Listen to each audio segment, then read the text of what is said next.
on wheelchair and stroller assessments. So I'll introduce you to Charlotte Walker, who you can see on screen. Charlotte's an occupational therapist with a background in working with people who have complex neurological and physical disabilities in the community. These diverse experiences has given her unique insights into the learning needs of a range of audiences when it comes to AT or assistive technology. Charlotte is passionate about supporting all to make assistive technology as easy to understand as possible, so people can spend more time doing their everyday activities and less time being unsure about what product is best suited to their needs and goals. And there are a lot of products out there, we know. Charlotte works for Medifab, a company that specialises in comfort and functionality for those living with disability and medical conditions.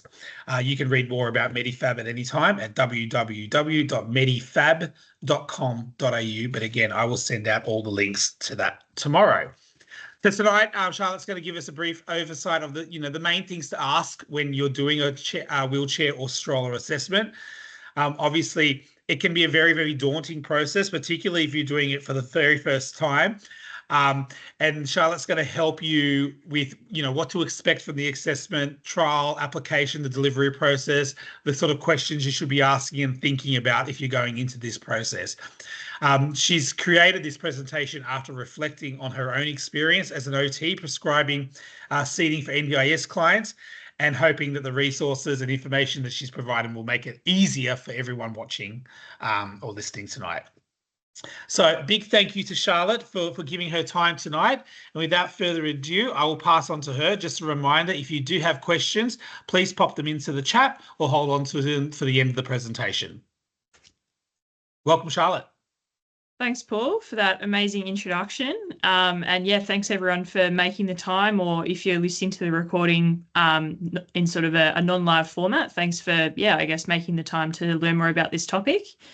As Paul said, I'm going to be giving a bit of an overview tonight about, the main, I guess, tips and considerations from sort of the stroller and assessment process, sort of from start right through to finish.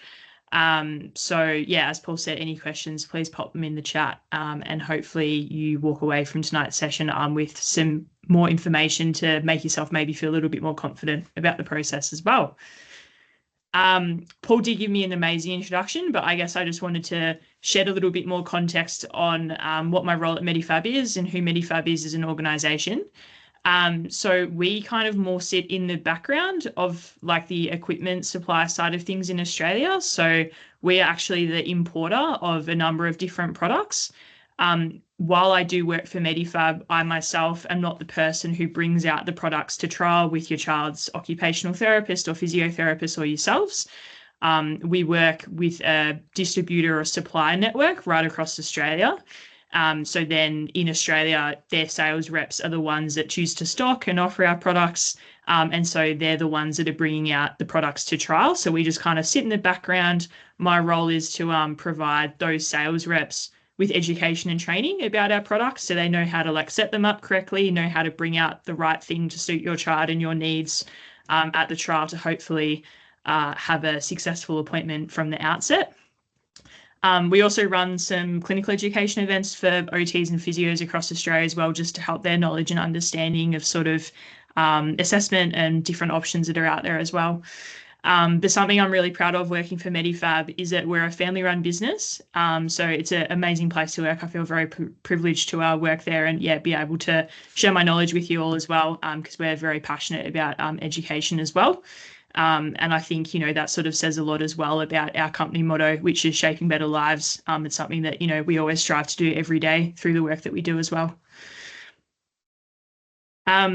So I guess, wanted to commence my presentation this evening through giving a bit of an overview of the AT assessment process in a more general sense initially, just because I guess I was mindful that for some of you maybe watching or listening to this, this is maybe the first time that you're sort of thinking about what might be involved in this process.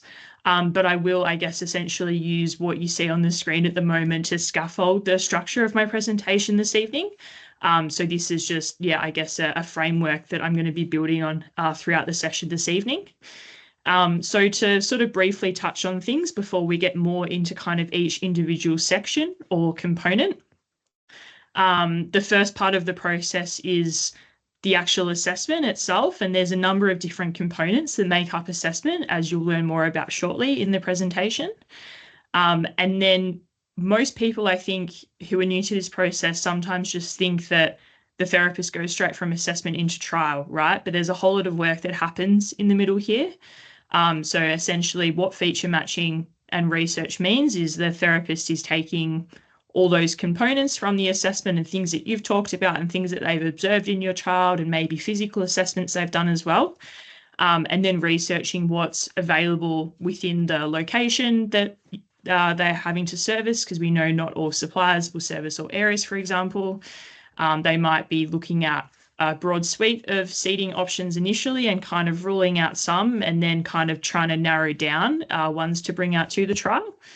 And so, yeah, then you would move into the trial phase. So that might just be a single appointment. It might be a few appointments. It might be looking at the same solution in maybe a couple of different environments, or maybe initially just with immediate family. And then maybe the second appointment might involve, support workers, school, grandparents, maybe people in kind of that broader support network.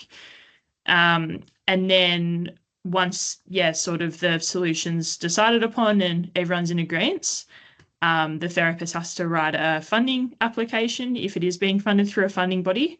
And in my presentation this evening, I will shed a little bit more light on what that means when it's NDIS that's the funding body, and what NDIS requires the prescribing occupational therapist or physiotherapist to complete in terms of wording and information they need to compile. And then the, process doesn't really stop just at delivery. There's some things that we also need to take into account around accommodating for growth and also servicing and maintenance as well, which I'll also give a couple of tips and tricks around too. So as I said, I was going to explain assessment in more detail. So I think the main thing to think about when it comes to either a stroller for your child or a wheelchair, no matter which option you might be leaning to initially, if you have a preference, is that typically strollers and wheelchairs kind of fall into two main categories. So we have more what we would describe as a more posturally supportive special purpose stroller or wheelchair. So more for the type of children who need a lot of support to be able to sit and maintain that position, because we essentially want there to be enough supports and things in the seating that then support their body to know where to sit and how to sustain that position as well, because we want it to be supportive enough from the outset that then their body isn't going to sit in a way that could maybe damage or harm their skeletal development and muscle growth over time. And then the other category of special purpose strollers and wheelchairs is more for children who maybe just need somewhere to sit because they get fatigued really easily when walking in the community or around home. Or also the other kind of, subgroup within that category as well could also be children who need a stroller or a wheelchair to protect their own safety when in the community. So maybe they're developing their road safety awareness skills, or maybe that's something that is going to be a very long-term goal for them. So more somewhere that they can sit and they can be safe and contained. Naturally, even though I've kind of, split the strollers and wheelchairs already into those groups, obviously people can fit across more than one of those categories as well.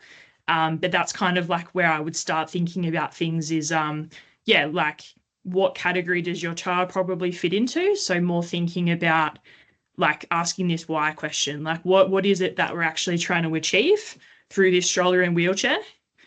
And then also having a think about as well, what information do you need in terms of how you're going to be using the stroller in the community? So for example, if it's just yourself that's going to be using it, you obviously know your own physical capacities, and if you're wanting to fit the stroller or the wheelchair into a vehicle to take it out into the community, you know your own car, but maybe thinking about who else is going to be supporting that child And do I need to get some information about those factors with them as well? And that's also something that the therapist can also help compile as well. But I think, yeah, in terms of this information, I'd probably, if I just had to focus on one of these 2 points, more so focus on like what problem are we trying to solve and what's most important most of the time, and sort of start there and build out from there.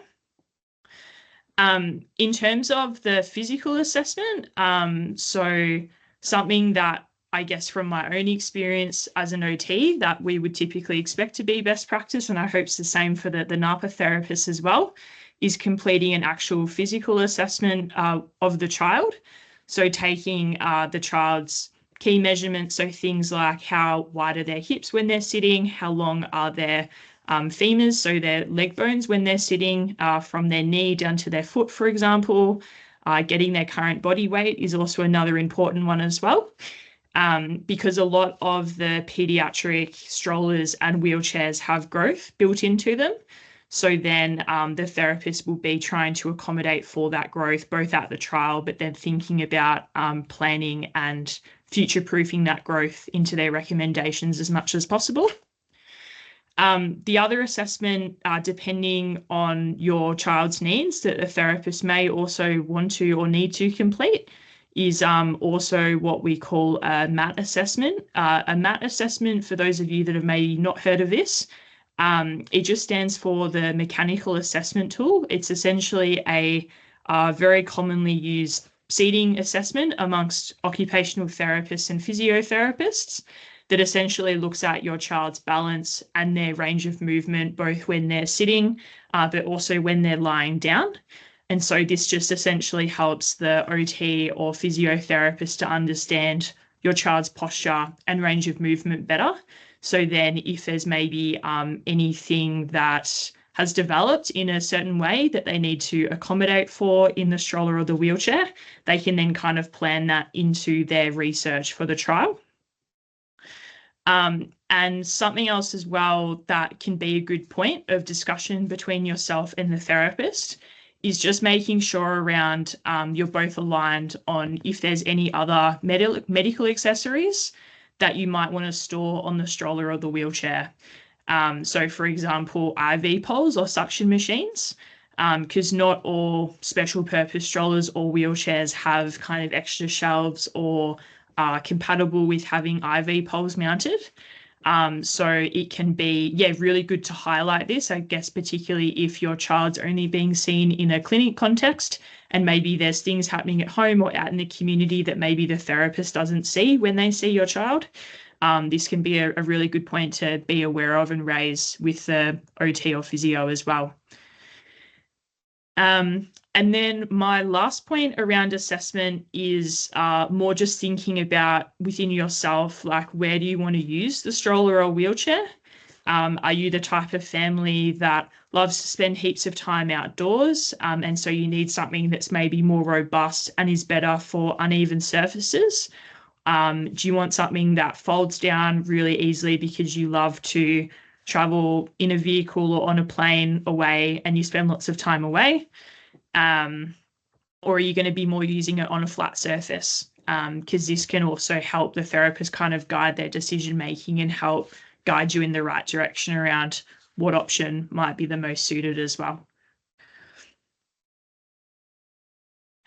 I just wanted to touch on a couple of, I guess, points more on the assessment side of things, just with a couple of product examples, so you can, I guess, start visualizing maybe some of the things I just covered.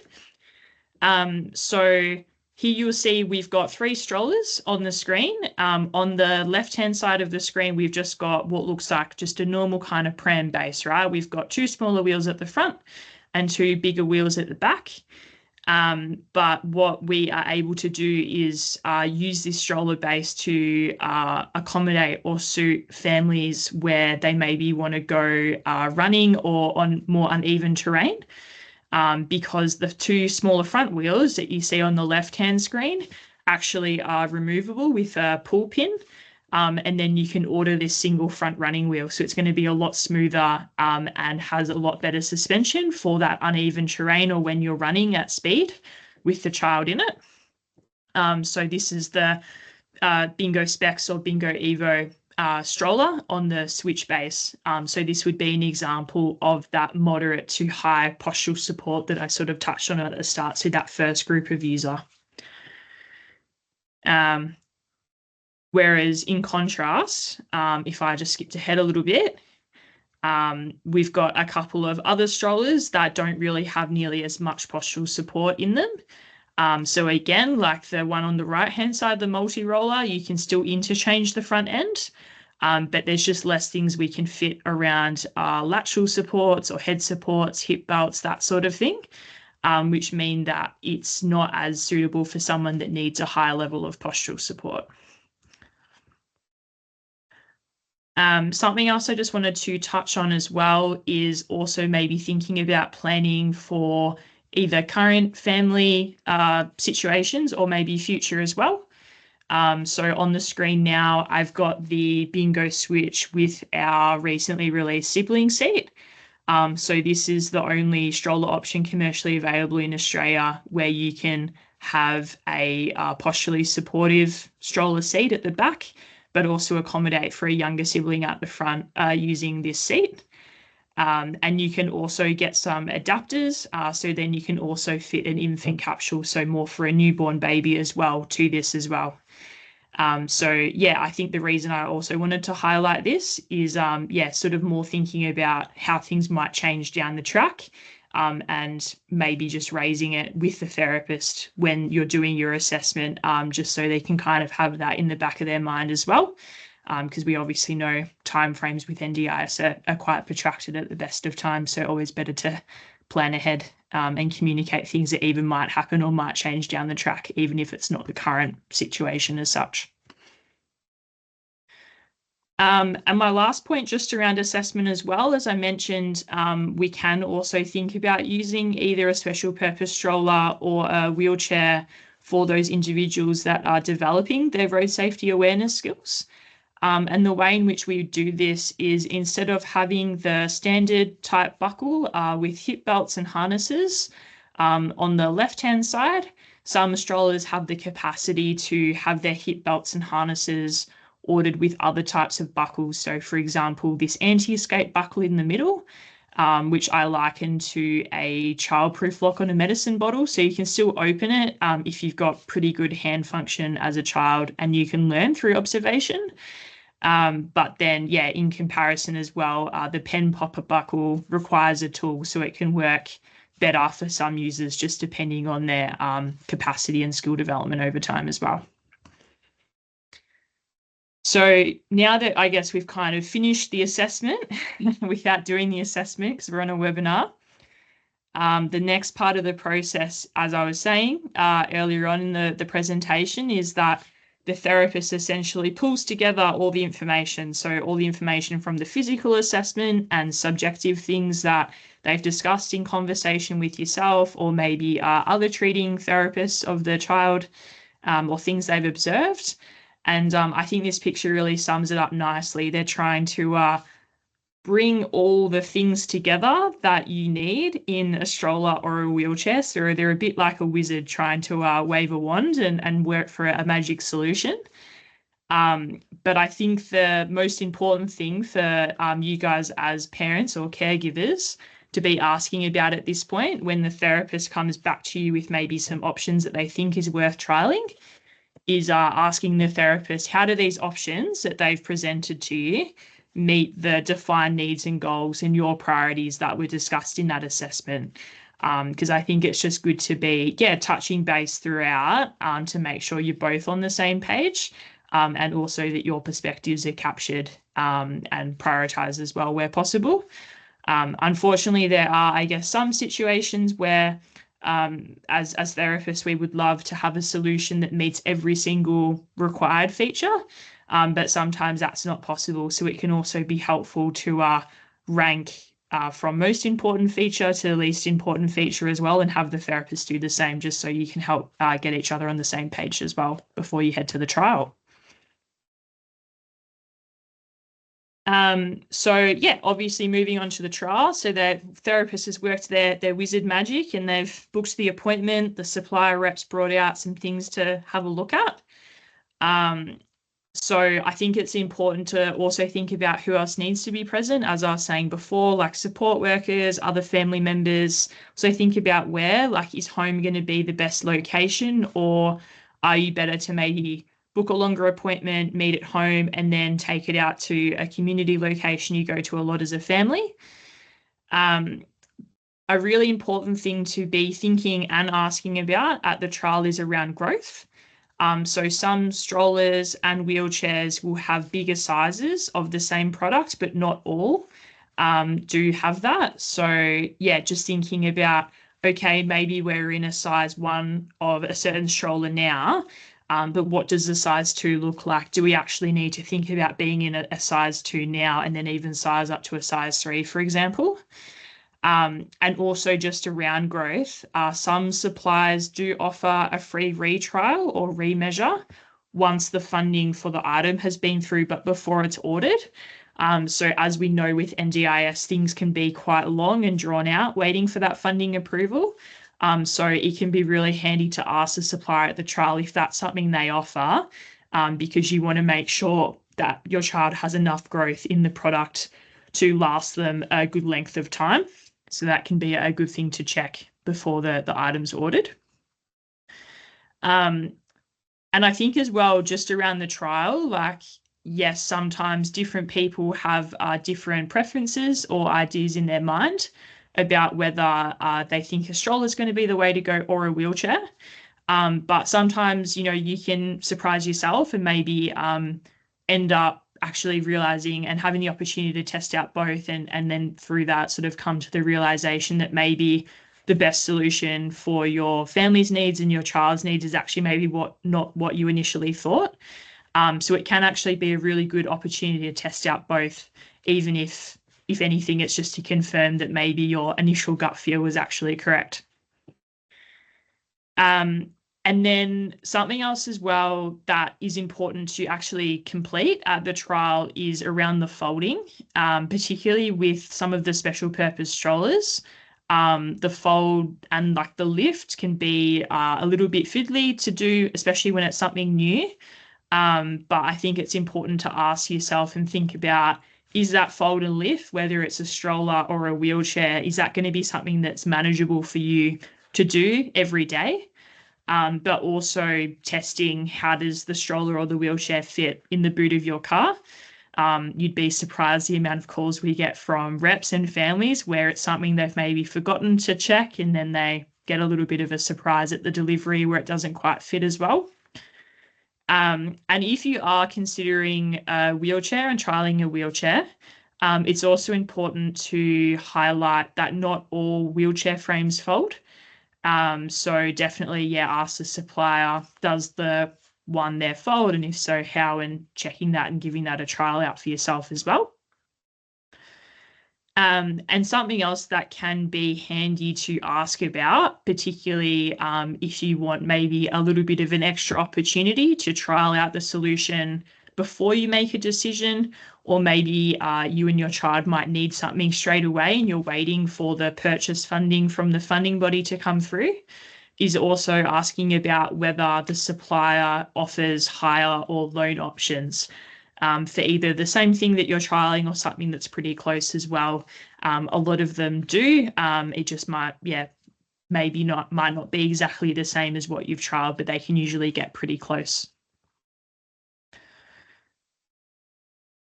I just wanted to briefly mention, as I said, like not all the suppliers do offer hire. So something that at Medifab we offered from last year was essentially our own hire program. So essentially one of our distributors, so for example, we work with Astris PME, ILS, GTK, Adacare, just to name a few. If they don't have their own unit that they could hire out for you, they can contact us and inquire about essentially hiring out one of our units to you. So then that way, you can still access hire, even if the supplier themselves that you're working with at the trial can't facilitate hire on their own from their own stock as well. So this is just some examples of some of the strollers and wheelchairs that we have through Medifab Hire. So yeah, you can see that we've got both a wheelchair and a few stroller options. And yeah, you can fit different hip belts and harnesses and head supports to these as well, just depending on what your child requires or doesn't require.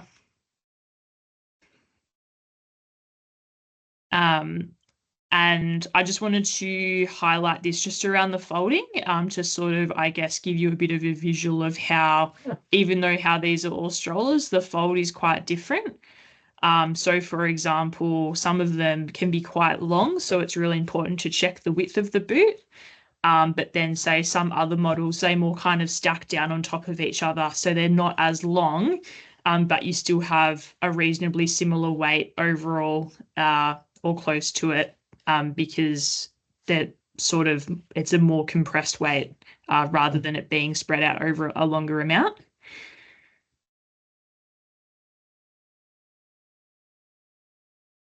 And something that can help the folding be a little bit easier is, if you are thinking about a wheelchair, also asking your OT or physio or rep about whether you can get some quick release hardware built into the wheelchair frame.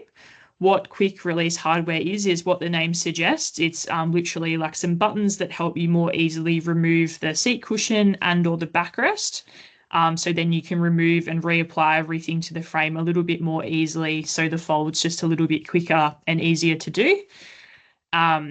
Something else as well is that some of the different types of hardware also contrast in color, like you see here, how the buttons are red. So in contrast to a black frame, or a different color frame, it just makes it a bit easier to locate, so you're not having to fumble around or remember where buttons are located, particularly handy for people that are maybe not having to do that fold and disassembly all the time.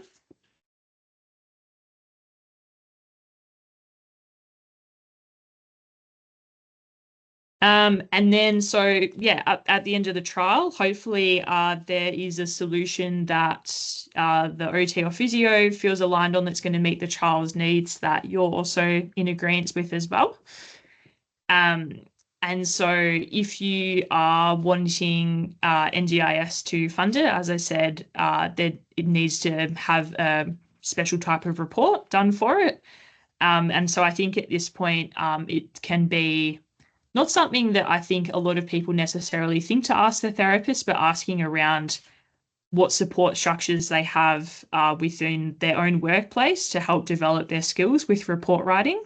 Unfortunately, it's not something that we're taught at uni as OTs or physios. So it's definitely a skill that needs to be developed. And NDIS in particular, in my experience, they're very particular about how things are worded.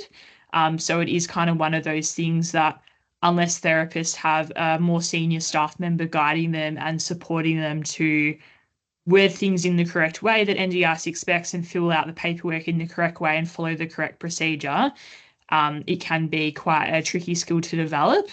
And so, yeah, I guess you just more so want to make sure that that correct process and all the language is being put through correctly to maximize the chance of the application going through and then getting that funding for the stroller and the wheelchair. And the other thing too that also can be handy just to ask about is who's going to follow up the application once it's submitted.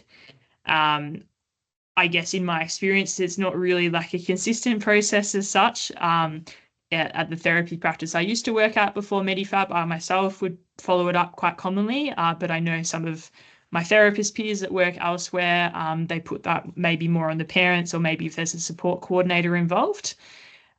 Just if the therapist or the support coordinator is going to be following up that application, there is a third-party consent form that NDIS needs to have completed. And so this just essentially gives NDIS permission to talk to the therapist or the support coordinator about the progress of the application and whether maybe there's any extra information they need. If that consent form isn't filled out, it can sort of hold everything up, which can make the whole process just that little bit more frustrating. So just a handy thing to be aware of. I do apologize. This next little bit is maybe going to be a little bit dry, but I'm going to still push through it. this next little bit of the presentation, there's just a couple of very specific sections of the NDIS assistive technology template that I wanted to draw your attention to. And the reason I wanted to draw your attention to these two sections over the next two slides is I just feel, based on my own experience, that from reviewing other therapist reports or more junior staff, that when these two sections are done really well, it can make the world of difference of getting the funding approval. And conversely, where maybe they're not filled out so well, it can really hold things up, and NDIS is maybe more likely to ask for additional information. So the first section I wanted to draw your attention to is this section 3.3.2. And sorry, something else I forgot to mention is this is the NDIS's own template.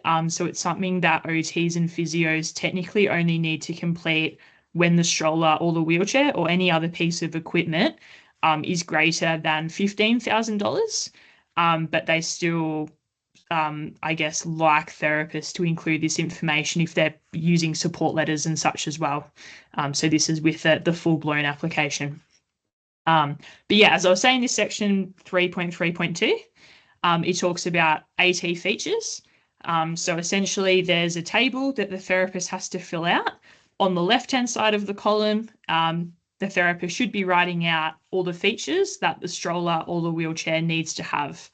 So as I mentioned earlier in the presentation, when we say an AT feature, it's essentially a design element in the stroller or the wheelchair that your child requires to make it suitable to their needs. So it's specific to your child and their circumstances and their context. For example, maybe you might need tilt in space. So then the whole seat angle comes backwards along with the seat cushion, maybe for repositioning or pressure care, for example. Maybe your child might need a height adjustable foot support so their feet touch the foot plate, and then this can be lengthened out as their legs grow. Maybe if your child has a IV pole or a suction machine, they might need a stroller or a wheelchair that can accommodate the IV pole or a tray on the wheelchair or the stroller to fit their suction machine, for example. In my experience writing lots of these reports when I was still practicing clinically before coming to Medifab, I found I had the best success in my reports when I included every single feature that my client required. So that it's really important for the therapist to then really clearly explain in that right-hand side of the column why the client needs each feature.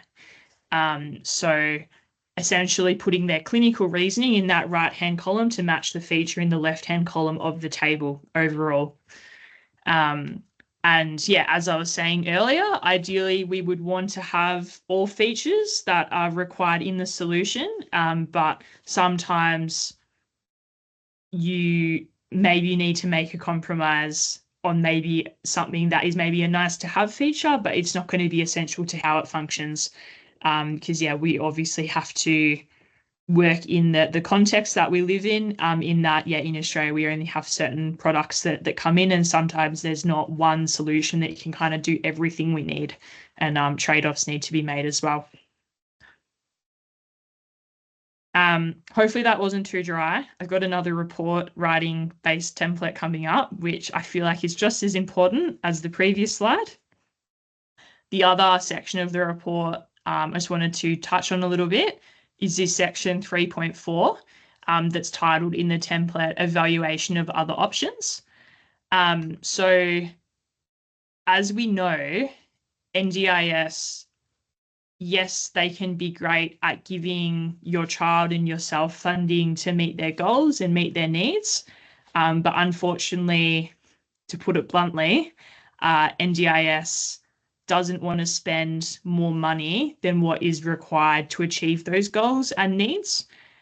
So in this table, essentially what the therapist needs to complete is a very detailed summary of what other special purpose strollers or wheelchairs were considered in their research. So way back at the start of the process, after they did their assessment, there was maybe some other wheelchairs or strollers they thought about, or maybe other ones you had trialed that weren't suitable. And so the therapist needs to include that in this table to evidence why the one that they're recommending in their report is the most suitable. So more importantly as well, it can also be important for the therapist to also link their reasoning to those AT features. So the previous slide that I touched on. So maybe they might have also researched some strollers or wheelchairs and then realized, okay, there's a stroller or wheelchair from AD Care, for example, or independent living specialist that doesn't have tilt and space. And then if they know your child needs tilt and space, just as a single example, they in their head have like, okay, it's not worth even trialing it because we know that we need tilt and space. So yeah, if there's any strollers or wheelchairs they've ruled out because of a lack of a required feature, they should be putting it in this table as well. And ideally it should have, lots of options because NDIS, when they read the report, they ultimately need to be very confident that there's nothing commercially available that is more suitable. And that also includes, lesser expensive options as well. So more cost-effective options need to be ruled out as well. I'm not going to read out the whole slide because I know this is being recorded, so this might be something maybe you want to review again in your own time. But just as an example, maybe a required feature is this third one. So maybe you want to have your child facing opposite you, so being rearwards facing when you're pushing the handlebars at the back. But then maybe as they get older, you want them to be able to turn around and face forwards. So maybe the reason that some other models weren't included is because some of them are only set in forwards or rearwards mode.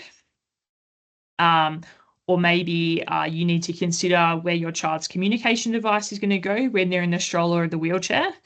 And so, not all stroller or wheelchair options are compatible with communication devices, or there's other considerations for mounting.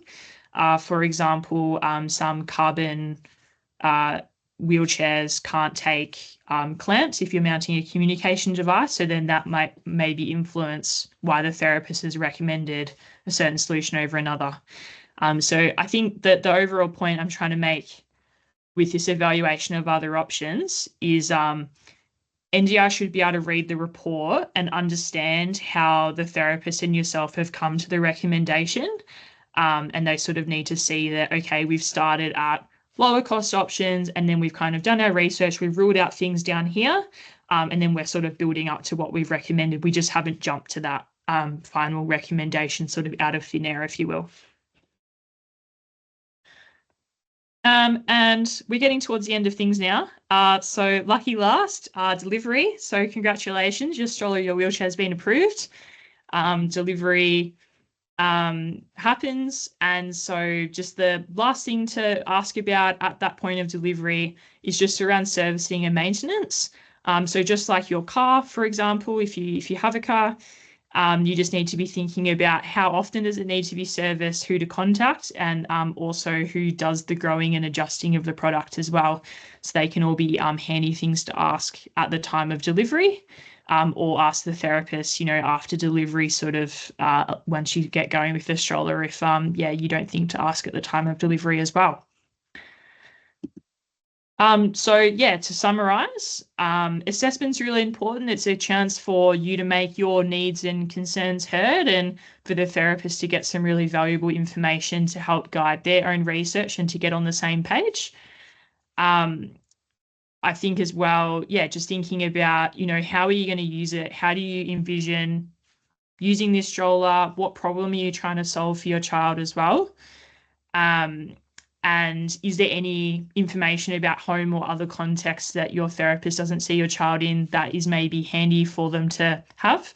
Even if it's something you think is not important, maybe just mention it anyway, right? Like it can never hurt to mention something and it's actually something they don't need to know about. Just thinking about, okay, the trial, who else needs to be there? Can I hire this if I need a little bit more time to make a decision?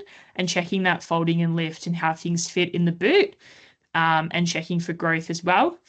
And yeah, just having that awareness about report writing and sort of following up, because it can feel like a very long amount of time, and at times there can be a lot of backwards and forwards between the therapist and NDIS as well. So it can be quite important to make sure someone is following up and pushing things along as well. But that's everything from me. If you scan the QR code, this will just take you to a form you can fill out. If you maybe have a look on our website and there's something that piques your interest, we have a lot of other things on there as well that aren't strollers and wheelchairs. This isn't my direct email. This is a shared email I share with some of the other product trainers and clinical educators at Medifab. But if you do have any questions and you want to get in touch with me, feel free to email this email address. I do check the inbox fairly often as well. Fabulous. Thank you, Charlotte. That was really, really great and insightful. Thank you so much for that presentation.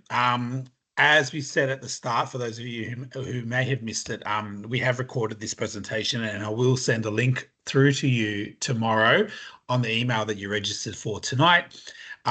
So you can watch this back or take down any of the notes from some of those boring slides that Charlotte was referring to, or the slides. Hopefully they weren't too dry. They were. They really, really, do they I really include were. it? Do they I really not? were, but the Sorry. wordy ones, perhaps, if you're trying to take it down or anything like that, you can watch it back at your own leisure. If anyone's got any questions, I'll get you to pop them into the chat right now. I don't think we've got any questions so far. Got a bit of a quiet group tonight, and that's perfectly fine. But this is your last opportunity. There may have been a question from someone just around, will NDIS pay for a loan until one's approved? Yeah, it's definitely something that I've seen and have heard of happening. Sometimes it's not something that's initially put into the plan. Sometimes we do also hear of it being put into the plan if, like, there's a report that kind of flags that maybe you need some time to do an assessment as well. So maybe if there's like a functional capacity report that's been submitted, that can be a good chance to request for the funding for hire or for a loan, just to give yourself that opportunity as well. Fantastic. Well, if we've got no other questions, I think you covered it off all very well, Charlotte. That's fantastic. I'm going to hopefully assume no questions means I did a good job. So maybe, yes, I think so. I think we can make that assumption.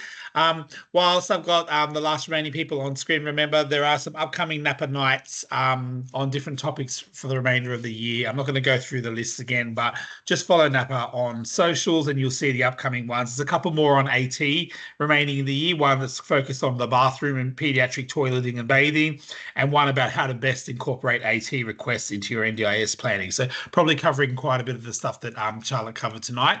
But again, more information, because we know the NDIS is complex, to say the least. So we can never stop learning. I do have another question here from Helen. Is it wise to always include and consider growth for the child in an NDIS plan? I guess my return question to Helen, sorry, Helen, for putting a question back to you, is do you mean in terms of like future planning for supports or specific to equipment, prescription and needs? Around securing a wheelchair. Yeah.